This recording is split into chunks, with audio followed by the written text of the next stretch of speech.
again, Mr. Schiff, I'm just trying to understand what I guess your answer is no then, Mr. Gaetz. Well, that you perhaps assume too much, my Then friend, your answer is because yes. I'm asking what you mean by totalitarian dictatorship and just whether the Kingdom of Saudi Arabia would qualify. It's just a yes or no question. Well, I certainly think... Forgive me for not knowing the list that Mr. What's up, guys? Welcome back to the channel. Before we dive in, make sure you hit that subscribe button and turn on notifications so you don't miss any of my breakdowns of the biggest clashes happening in Washington. Trust me, today's one is a doozy. We've got Matt Gaetz going head-to-head with Adam Schiff in a fiery exchange that perfectly captures how dysfunctional and, honestly, how performative these congressional hearings have become. Now, this one revolves around immigration, asylum, and an amendment being debated. But more than that, it shows how someone like Schiff twists words, dodges straight answers, and tries to posture himself as the moral authority while offering nothing substantive. So, let's get into it. Notice have it, the amendment is not agreed to. Who seeks recognition? Gentleman from California seeks recognition. Mr. Chairman, I have an amendment at the desk. The clerk will report the amendment. Reserve a point of order. Point of order is reserved. Mr. McClintock. Amendment to the amendment in the nature of a substitute offered by Mr. McClintock, offered by Without Mr. objection, Schiff. the amendment will be considered as read, and the gentleman is recognized to explain his amendment. Thank you, Mr. Chairman. This amendment is simple. It would exempt individuals fleeing communist and totalitarian regimes from Section 104. We should exempt people fleeing communist and totalitarian dictatorships from this legislation and allow them to apply for asylum as our laws were intended. The underlying bill would bar individuals who cross the border between ports of entry from seeking asylum. This means individuals would be forced to wait in Mexico to cross the border and be processed. That would make people fleeing communist and totalitarian regimes sitting ducks for the cartels for exploitation, abuse, kidnapping, or murder. We have seen what happens when people are forced to wait in Mexico for too long. Under the Remain in Mexico program, there were over 1,500 publicly reported cases of murder, rape, torture, kidnapping, and other violent assaults against migrants returned under the Remain in Mexico program. In fact, just last month, we saw what happens when vulnerable migrants are put at risk, when migrants in an immigration center in Ciudad Juarez were left to be burned alive. This is not the fate we want for anyone, and we don't want people fleeing totalitarian dictatorships like people fleeing Venezuela or Cuba or Nicaragua or Russia or China or Vietnam or elsewhere to have to face those kind of dangers. There was a time when my colleagues on the other side of the aisle claimed to oppose communism and totalitarian dictatorships and welcomed people fleeing those horrible regimes. The underlying bill suggests otherwise. I urge my colleagues to join in this amendment so that those fleeing asylum are not put at those fleeing persecution by these communist regimes are not put at additional risk by having to wait for long periods of time in dangerous places before they can lawfully apply for asylum. Will the gentleman yield for a question? With that, Mr. Chairman, I'll yield back. Will you yield for the clarifying question? You could seek your own recognition. I'm going to yield back to the chair. Gentleman yields back. Does the gentleman seek recognition? I guess so. The point of order is withdrawn, and Mr. Gaetz is recognized. Thank you. I yield to the sponsor. If the sponsor would be willing to engage in a colloquy with me, would you consider the Kingdom of Saudi Arabia to be a totalitarian dictatorship? Mr. Gaetz, I give the same answer that Representative Lofgren gave before. These are not new terms of art. These are the terms used in current law. And so we are merely applying current law to protect people, and in particular, in this case, those that are fleeing communist dictatorships. If the gentleman, his objection is that this definition is overbroad. No. No. Mr. Schiff, You yielded to me. I'm asking you a clarifying question. If you would yield, if you would respond to my question, which is, if this amendment is narrowed to communist dictatorships, will you support it? Well, again, Mr. Schiff, I'm just trying to understand what I guess your your amendment answer is says. no then, Mr. Gaetz. Well, that you perhaps assume too much, my Then friend, your answer is because yes. I'm asking what you mean by totalitarian dictatorship and just whether the Kingdom of Saudi Arabia would qualify. It's just a yes or no question. Well, I certainly think... Forgive me for not knowing the list that Ms. Lofgren Would you like an answer, Mr. Gaetz? I I certainly attempting a second consider time. Saudi Arabia to be a dictatorship. Yes, I do. A totalitarian one? Mr. Gaetz, my question is, if your problem with this amendment is you think it's Mr. overbroad... Schiff, I'm not stating a problem with the amendment. I am merely asking you what it means. My question then, Mr. Gaetz, is will What you is the support difference it? between a dictatorship and a totalitarian dictatorship? My question... Since Saudi Arabia is a dictatorship... There is a difference between totalitarianism and dictatorship. Well, sure, I'm asking you to explain the differences of the Kingdom of Saudi Arabia. That's really the question, Mr. Gaetz. Why can't you just answer whether or not your amendment would apply to them? Mr. Gaetz, this is just a rhetorical exercise. It's a serious effort to understand whether or not your amendment applies to the kingdom. If your question is sincere, which I know assumes too much, but if it is, then will you support the amendment confined to communist dictatorships? Yes or no, Mr. Gaetz? I'm probably not going to support the amendment either way. That well, doesn't there mean you go. I don't want to know what it means. Then what about all the rhetoric you constantly espouse about standing up to communism? Here you're saying someone fleeing communism, if they're interdicted between ports, then they will not qualify.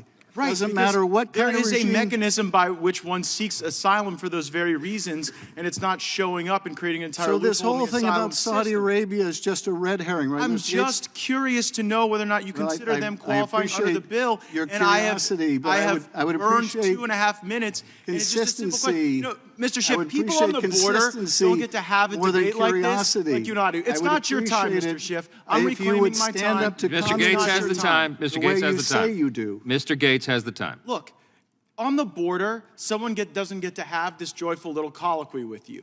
A Border Patrol agent has to look at someone and assess whether or not they're going to let them in or not. And I'm just, for clarity, even though I'm not going to support your amendment, I'm going to support the bill. In the unlikely event that your amendment were to be adopted, I simply want to know if someone encounters someone from the Kingdom of Saudi Arabia, whether or not the exception that your amendment affords would allow that or not. Well, as I said, I'm using the existing definition, Mr. Gaetz.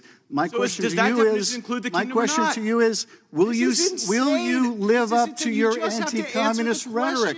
Will you live up to your anti-communist rhetoric, or is it just a lot of talk from you, Mr. Gaetz? I don't think you have to blow a hole through the asylum system to oppose communism. I guess it's just a lot of talk with you. Nothing more than a lot of empty talk. I just want to know if the Kingdom of Saudi Arabia is included or excluded. How is this so difficult for you? Well, do you have any compassion for the people who would have to make this assessment on the border? I just want to know. Would you care for me to read the code section to you? Gladly. The existence of a single political party organized on a dictatorial basis with so close an identity between such party and its policies and the government policies of the country in which it exists, and the party and the government constitute an indistinguishable unit, and the forcible suppression of opposition to such party. That is how the code currently defines a totalitarian party and a totalitarian dictatorship. Would you define them that way or not, Adam? So if you wanted to know, read the code.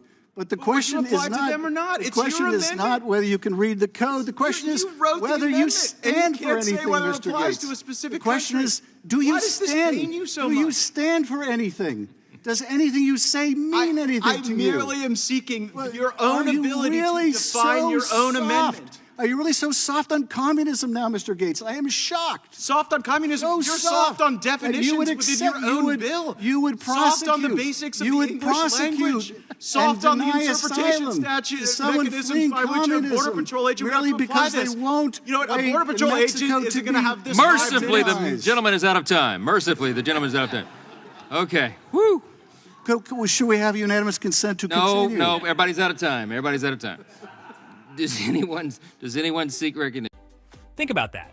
Schiff introduces an amendment that depends on these exact definitions, but when asked to clarify, he punts the question right back. That tells you all you need to know. He's not serious. He's not trying to make good law. He's just trying to score political points. Let me break it down even simpler. Schiff wants exemptions for people fleeing communism or totalitarian regimes. Gaetz points out, hey, what about Saudi Arabia? It's clearly a dictatorship, clearly oppressive. Schiff waffles, admits Saudi Arabia is a dictatorship, but refuses to cleanly say if it qualifies under his own amendment. In the end, Schiff even admits he probably wouldn't support the amendment anyway. That's the kicker. Schiff brings this whole emotional speech, all the moral posturing, only to admit at the end, I'm not supporting this either way. So why even propose it? Why waste the time? Because folks, It's all performance. Schiff wants the headline, not the substance. And here's what I find fascinating. Schiff, Mr. Russia collusion himself, the guy who spent years warning us about foreign authoritarian influence, suddenly can't bring himself to take a strong stand against communism when it comes to asylum policy.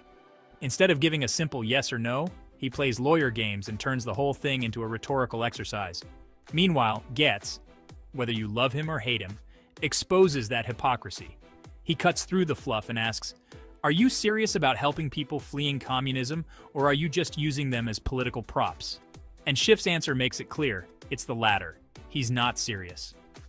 Now let's zoom out. Why does this matter? Because this debate isn't really about asylum seekers from Cuba or Venezuela. It's about the broader immigration crisis. The left wants to carve out exceptions and loopholes until the entire system collapses. They dress it up as compassion, but what it really does is encourage more illegal crossings and more chaos at the border. And what Gaetz did here is highlight the slippery slope. If Schiff can't even tell you whether Saudi Arabia counts, then what's stopping every single repressive country in the world from becoming a backdoor entry point into the United States asylum system? That's not lawmaking. That's a free-for-all. Personally, I think Gaetz nailed Schiff here. Schiff exposed himself as someone who doesn't even believe in his own amendment. He wants to look compassionate, but he doesn't want to deal with the consequences of his own proposal. He wants to attack Republicans as heartless, but when challenged, he folds.